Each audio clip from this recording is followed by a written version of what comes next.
Perkenalkan, saya Agus dari media Pendopo 1. Kali ini kita akan berdialog dengan salah satu tokoh muda yang merupakan salah satu inisiator Kemisan Dialogika. Kalau gitu kita perkenalkan terlebih dahulu dengan Mas Fajar. Monggo Mas Fajar. Saya Fajar SH, inisiator Dialogika, suatu komunitas yang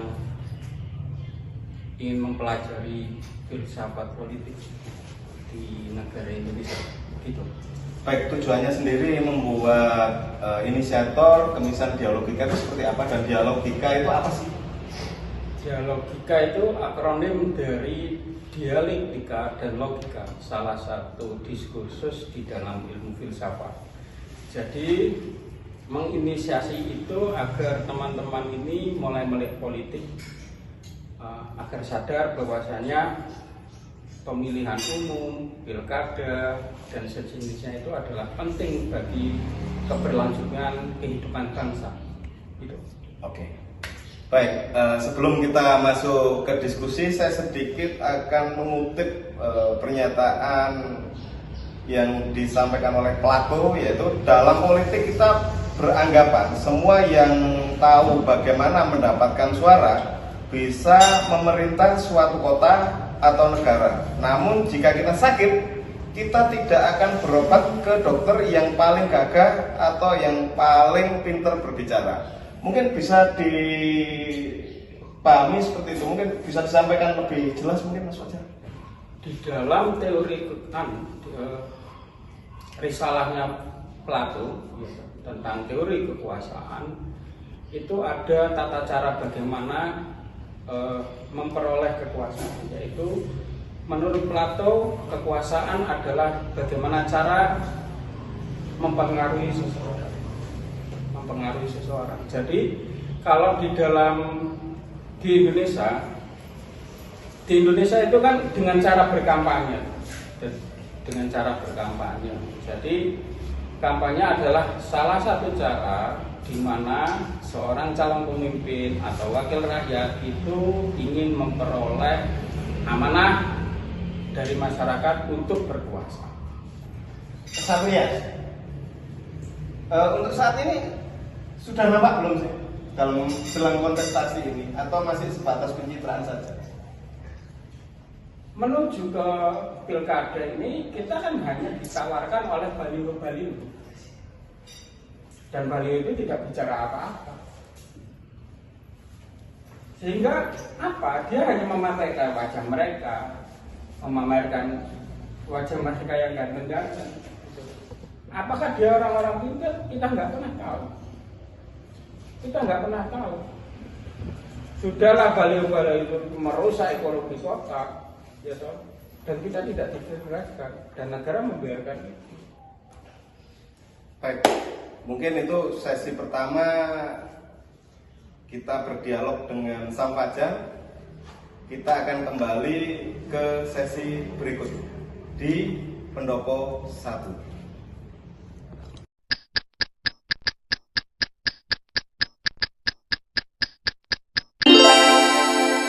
Baik, kita kembali lagi di dialog Pendopo 1, Pemuda Berbicara.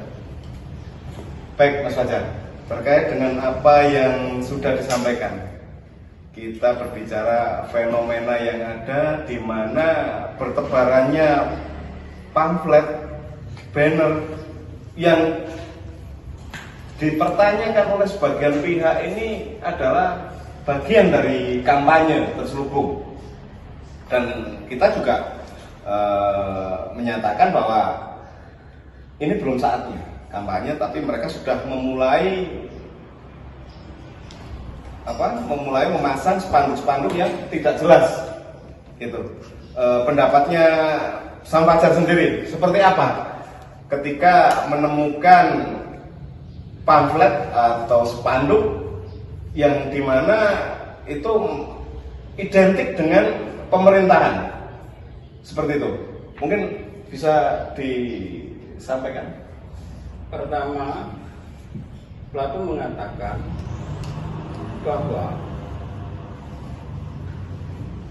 jika kita abai terhadap isu-isu pemerintahan, maka kita akan ditakdirkan berada di bawah kepemimpinan orang-orang bodoh.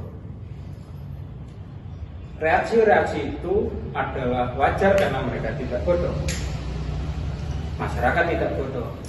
Itu kenapa mereka mengkritisi dan jadi ramailah berita.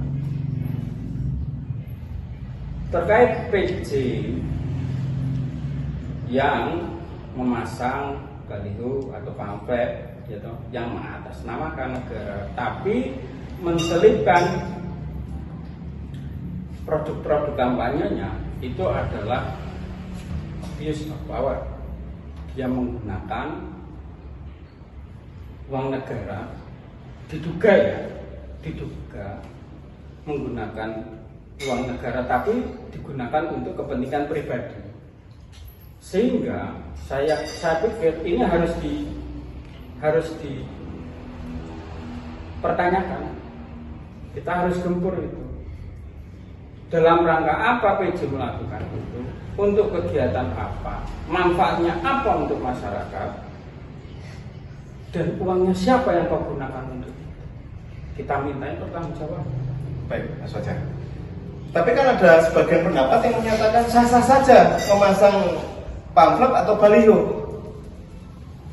untuk memperkenalkan dia adalah seorang wali kota, dia adalah seorang pejabat. Karena masyarakat wajarlah tidak tahu siapa. Seperti itu, Mas Fajar. Pertama, sebelum ini semua baliho-baliho mereka PJ itu kan sudah ada di mana-mana. Sangat tidak mungkin kalau masyarakat tidak tahu bahwasanya itu adalah PJ wali kota kita. Alasan itu adalah tolong menurut saya yang dilakukan oleh buzzer-buzzernya si PJ. Cari alasan yang rada pinter lah kalau saya. Yang nomor dua, saya pikir wajar karena itu adalah uang kita. Setiap sel di dalam darahnya PJ itu adalah rakyat, sehingga kita wajib bertanya dan berhak bertanya atas setiap tindak lakunya. 24 jam PJ adalah milik kita. Pertanyakan itu. Sosok yang pertama mewakili pribadi, yang kedua adalah sosok mewakili pemerintahan. Bagaimana ketika orang yang mempunyai posisi pejabat lalu menggunakan kekuasaannya, dia memasang pamflet, apakah salah? Itu yang jadi pertanyaan. Salah, karena selama dia menjabat jabatan publik, dia tidak punya ruang privasi. Seluruh ruang di dalam hidupnya adalah milik rakyat, kecuali dia sudah pensiun. Artinya ini secara kepatutan tidak elok ya berarti dalam politik. Bukan hanya tidak elok, buruk. Jadi apa yang dilakukan ini sudah over. Nah, itu kenapa di dalam Hasanah Jawa mengatakan ingarso sum tulodo. Kalau dia di depan, dia harus menjadi teladan. Ini tidak menjadi teladan. Gitu loh. Baik, ini makin menarik terkait dengan 4 karakter kepemimpinan menurut sistem kasta. Sebenarnya dari 1, 2, 3, 4 sosok Brahmana, Kesatria, Waisya, dan Sudra. Jika ada pejabat yang seperti ini sebenarnya masuk di sosok yang mana? Begini ya, karena dia adalah jabatan publik dan seluruh dirinya, seluruh hidupnya adalah milik publik. Harusnya dia harus berhati-hati setiap berperilaku. Ya toh? Kalau itu tidak dihiraukan oleh pejabat publik, siapapun itu ya, tidak dihiraukan oleh pejabat publik, maka dia hanya memikirkan dirinya sendiri. Baik, bagaimana kita bisa membedakan ini adalah banner yang memang untuk mengenalkan, atau memang ini banner yang berbau kepemerintahan yang disalahgunakan? Pertama ada logo-logo pemerintah, ya toh, berarti itu kan dibiayai oleh, kan gitu. Tapi juga ada logo-logonya, tagline-nya dia, Pak Mbois. Oke. Itu kan produknya dia, produk kampanyenya dia, berselaras dan lain-lain itu. Jadi ini kampanye, gitu loh. Kampanye itu adalah dia ingin maju, tapi uangnya siapa ini? Tapi kan sampai saat ini masih belum saatnya kampanye. Artinya boleh dong setiap orang untuk memasang bannernya dirinya sendiri. Boleh, secara pribadi boleh. Itu tidak dikatakan kampanye benar, tapi itu dalam rangka, yaitu itu inheren dengan kampanye. Jadi sebelum bulan Juli dan Agustus ini, para bakal calon ingin menaikkan elektabilitas sehingga butuh banner dipasang di mana-mana toh. Masalahnya adalah dia masih menjabat, patut dong dipertanyakan. Ya toh, patut dong dipertanyakan. Kamu pakai uang siapa nih? Jangan malu-malu lah, kamu itu mau maju, oke? Katakan saja, yes saya mau maju. Itu laki-laki, itu pemimpin. Tapi kan sampai saat ini dia belum mengatakan iya maju atau enggak, masih malu-malu mungkin bahasanya kan? Oh iya, dia PJ tapi bukan pemimpin toh. Kalau sikapnya gitu. Apakah ini bisa diartikan bahwasanya dia ini kebelet untuk kampanye? Sudah keciret ini mas. Makin parah lagi berarti ya? Sudah keciret. Oke. Artinya ketika dia di bannernya itu tidak ada jargonnya atau hanya cuma sosok Wahyu Hidayat, tidak ada yang salah berarti? Tetap salah dalam rangka apa? Maksudnya gini, dia mau nggagas apa nih? Misalnya PKK gitu, apa? Ngomongin dong, gitu loh. Itu kan nggak ada apa-apanya, isinya cuma wajah dirinya, ya toh. Oke. Yang paling besar wajah dirinya, hampir penuh itu benar, wajah dirinya saja. Dan itu kepentingannya apa? Biar dikenal. Itu alasannya cari yang lain lah, busur-busurnya itu, ya cari yang lain. Menurut Anda seharusnya seperti apa yang harus dilakukan oleh sosok pejabat yang ingin maju? Pertama ngaku saja kalau mau mencalonkan diri. Oke, wahai rakyatku Malang, saya ingin menjabat lagi. Itu pertama. Kedua, ini adalah uang pribadi saya, clear, gitu loh. Oke, artinya enggak perlu malu-malu intinya Oh soal iya dong, pemimpin. nggak usah malu-malu lah. Kalau gini kan malah malu-maluin. Baik, kita kasih contoh yang lain. Di beberapa daerah justru beberapa instansi pemerintahan di mana dia adalah kepala desa itu juga ada fotonya bupati ya toh bersama kepala desa yang memang korelasinya juga patut dipertanyakan. Mungkin pendapatnya Sang Fajar sendiri seperti apa? Pertama kalau dekat-dekat pemilu dan itu foto baru, berarti itu kampanye. Sudahlah, gitu aja, ngaku saja lah. Ini uang rakyat. Kalau kita mempertanyakan itu hak kami, gitu loh. Itu mempertanyakan, jelaskan saja kepada rakyat biar tidak berpolemik gitu loh. Jangan malu-malu, kalau enggak lah itulah gitu loh. Malu-maluin kalian itu. Kalau mau aksi seperti itu dilihat dulu undang-undangnya, gitu. Apakah itu bagian dari tindakan delik? Gitu. Maksud saya, janganlah. Gini loh, sebenarnya yang benar adalah kita kan punya wakil rakyat. Fungsi dari wakil rakyat itu adalah fungsi pengawasan, gitu loh. Harusnya hal-hal seperti ini diawasi oleh wakil rakyat. Kalau dia menurunkan, karena misalnya dia itu punya fungsi pengawasan, dia punya fungsi pengawasan, tapi dia kan punya hak imunitas, gitu loh. Dia punya hak imunitas, menurunkan itu misalnya karena tidak sesuai undang-undang misalnya ya, tidak sesuai undang-undang misalnya, lah kan dia enak. Kalau kita rakyat biasa menurunkan tidak punya hak itu imunitas, ya dipenjara toh mas.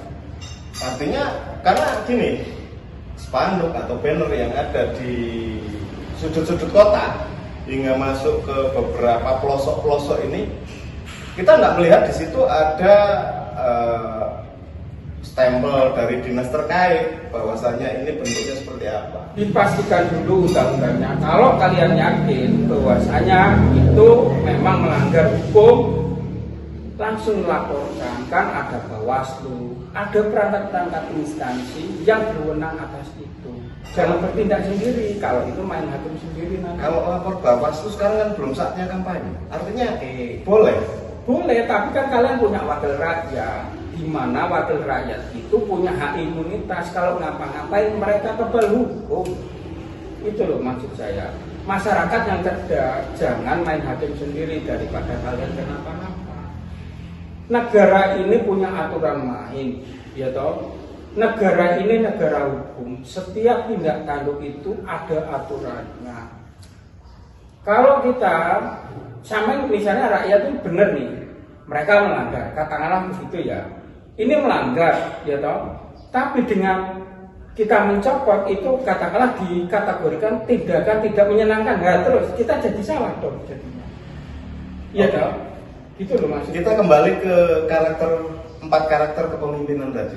Artinya apa yang dilakukan oleh pejabat yang dalam tanda petik diduga menyalahgunakan kewenangannya, dia masuk kategori yang mana dari 4 karakter tadi? Selama itu dilakukan untuk demi kepentingannya diri sendiri, bukan kepentingan publik, saya katakan pemimpin sudra jelas. Jadi boleh kita mengatakan, oh ini pemimpin sudra, ini pemimpin waisya. Iya, pasti. Sudra dan waisya itu teman baik mas, dekat. Biasanya setelah dia memikirkan sendiri, dia memikirkan keluarganya, ya toh. Nanti keluarganya dimasukkan ini gara-gara kekuatannya, powernya. Karena dia punya power, dia bisa memasukkan keluarganya. Ini teman dekat mereka. Oke, artinya kalau seorang sudra dijadikan pemimpin, berarti dia akan membuat kacau tatanan. Artinya seperti itu ya? Bukan hanya membuat kacau, tapi remuk tatanan ini. Oke, baik rekan-rekan dan kawan-kawan pendopo 1 itu yang mungkin bisa kita ambil ilmu dan manfaatnya. Kita akan kembali ke sesi berikutnya.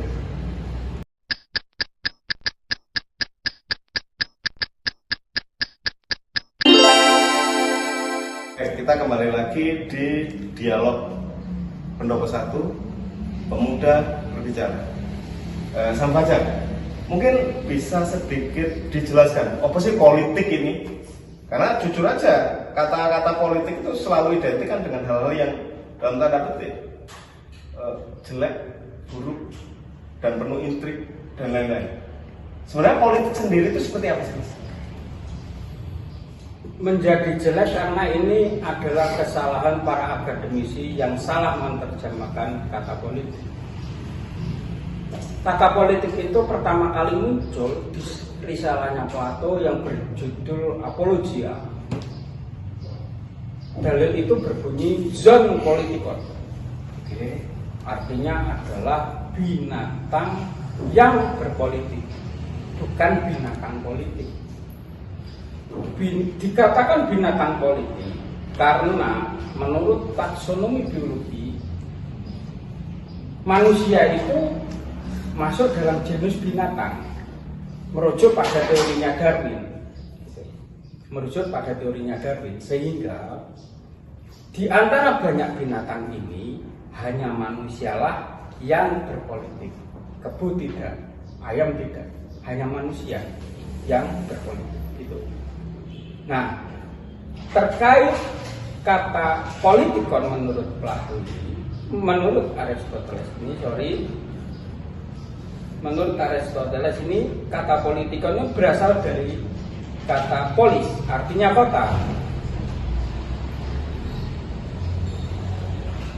Kota punya warga, namanya polities. Haknya polities adalah politia. Apa? Hak berbicara.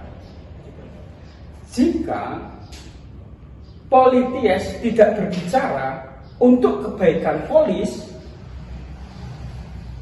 dia bukan seorang polities yang baik. Kalau kamu polities yang baik, berarti kamu harus berbicara demi kebaikan polis. Inilah arti kata politik menurut Aristoteles. Tapi faktanya masyarakat ini masa bodoh, mau dipimpin siapa, yang penting dia dapat uang, dia pasti akan memilih. Ini fakta yang ada di masyarakat. Dan fenomena kedua selain politik uang adalah keberadaannya para buzzer-buzzer ini yang seolah-olah membenarkan pemimpin ini. Akhirnya sesuatu yang benar itu akan dikalahkan oleh banyaknya sesuatu yang salah. Seperti itu. Oke.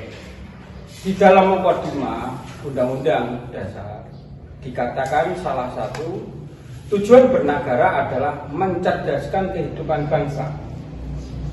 Jadi kalau masyarakatnya tidak cerdas, berarti pemimpin gagal dalam menjalankan amanah. Berarti sampai dengan saat ini boleh dikatakan pemimpin banyak yang gagal dong? Bukan hanya banyak gagal, gagal semua. Karena apa? Masih maraknya politik uang. Jadi, memilih pemimpin tidak berdasarkan kriteria yang tadi, berarti gagal mereka menjadi pemimpin. Tapi tidak salah dong kita terima duit dari pemimpin. Apakah salah menerima uang dari pemimpin tadi? Manfaatkan aja mereka. Terima uangnya, ya toh jangan coblos wajahnya. Coblos yang pinter loh. Seperti apa kriteria pemimpin yang pintar? Kriteria yang pintar yaitu kesatria dan brahmana. Dia berwatak kesatria dan dia juga berwatak brahmana. Dia seorang pintar dan dia juga punya jiwa kepemimpinan.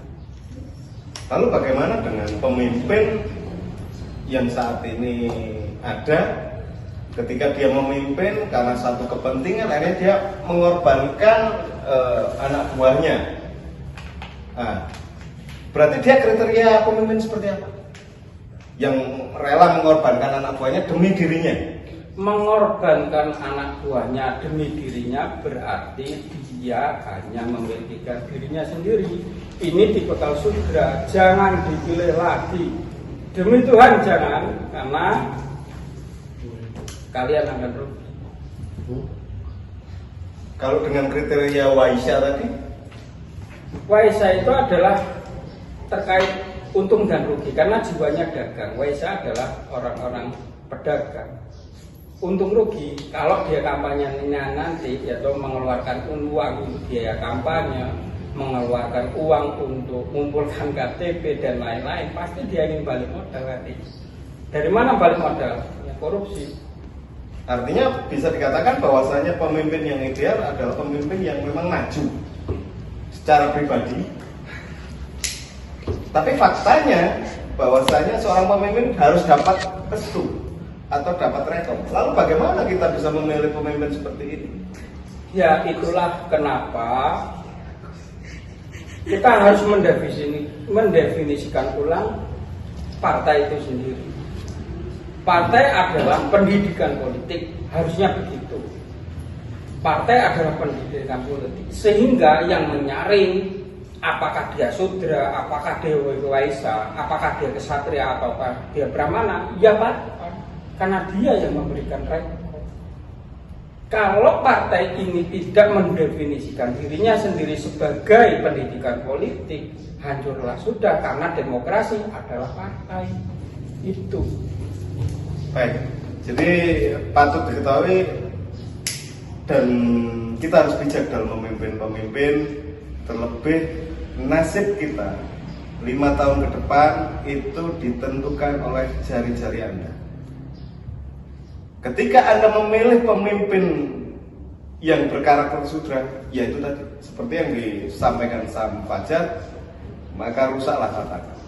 Tapi ketika Anda memilih pemimpin yang berkarakter waisya, yang terjadi adalah perdagangan. Jadi kalau kita ambil kesimpulannya bahwasanya pemimpin yang harusnya kita pilih adalah sosok pemimpin yang brahmana tapi berwatak ksatria, atau kesatria yang pola pikirnya adalah seorang brahmana. Jadi tentukan pilihanmu jelang pilkada mendatang, jangan salah pilih. Baik, Mas Fajar. Mungkin ada yang ingin disampaikan untuk mencerdaskan pola pikir masyarakat yang ada saat ini. Jangan pilih sesuai hati nurani, tapi pilih pemimpin sesuai akal sehat. Itu. Pilih sesuai dengan akal sehatmu. Pakai pikiran semua, jangan pakai hati. Teliti mereka, periksa otaknya, bercahaya atau gelap otaknya. Kalau bercahaya pilih, kalau gelap jangan. Artinya kita memilih pemimpin berdasarkan virtus-virtus terbaik. Iya, makanya itu kenapa sesuai dengan yang dikatakan Socrates, hidup yang tidak diuji tidak layak dijalani. Pemimpin yang tidak diuji jangan dipilih, tidak layak untuk dipilih. Baik, kawan-kawan pendopo 1, ini satu hal yang luar biasa. Jadi hidup yang tidak diuji tidak layak dijalani. Pemimpin yang tidak teruji jangan dipilih. Jadi jika Anda dan Anda merasa layak menjadi pemimpin, maka datang ke sini, kita uji otak Anda, isinya seperti apa. Anda Sudra, Waisya, Ksatria, atau memang Anda adalah Brahmana. Oke, ketemu lagi di Dialog Pendopo 1. Jangan lupa subscribe, like, and share. Kita cerdaskan kehidupan bangsa, kita didik masyarakat, memilih pemimpin untuk 5 tahun ke depan. Terima kasih. Wassalamualaikum warahmatullahi wabarakatuh.